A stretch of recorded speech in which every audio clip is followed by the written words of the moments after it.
আমরা দেখেছি যে প্রশাসনের নাকের ডগায় শিক্ষার্থীদের উপর হামলা করা হচ্ছে।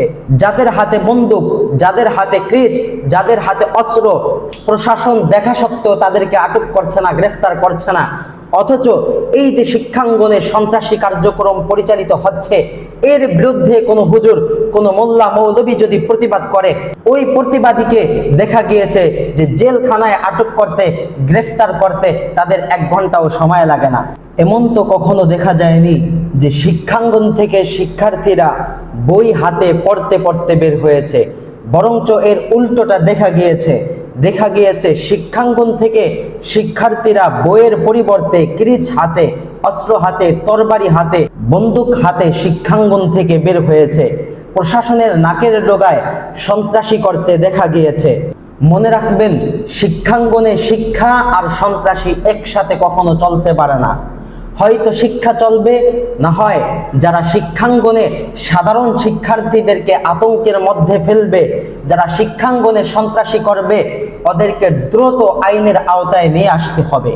যদি রাজনৈতিক পরিচয়ে শিক্ষাঙ্গনে সন্ত্রাসী কার্যক্রম পরিচালিত হয়, তাহলে বুঝতে হবে দেশের সরকার ওই সন্ত্রাসীদেরকে নিজ তত্ত্বাবধানে লালন পালন করছে।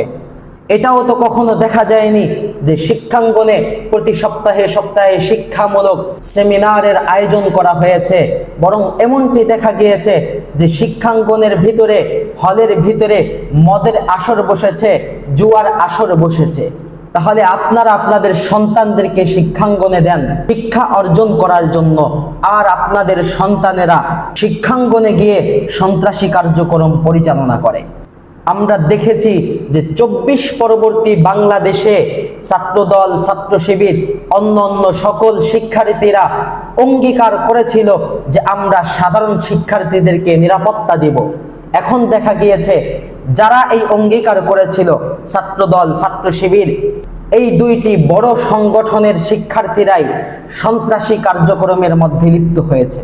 তাহলে সাধারণ শিক্ষার্থীদের জন্য যে নিরাপত্তার দায়িত্ব নিয়েছিল, তাদেরকে অভয় দিয়েছিল, সেই অঙ্গীকার তারা ভঙ্গ করেছে কি করে নাই? অবশ্যই করেছে। এজন্য আজ থেকে প্রশাসনের দায়িত্ব নিতে হবে। আমরা দেখেছি যে প্রশাসনের নাকের ডগায় শিক্ষার্থীদের উপর হামলা করা হচ্ছে।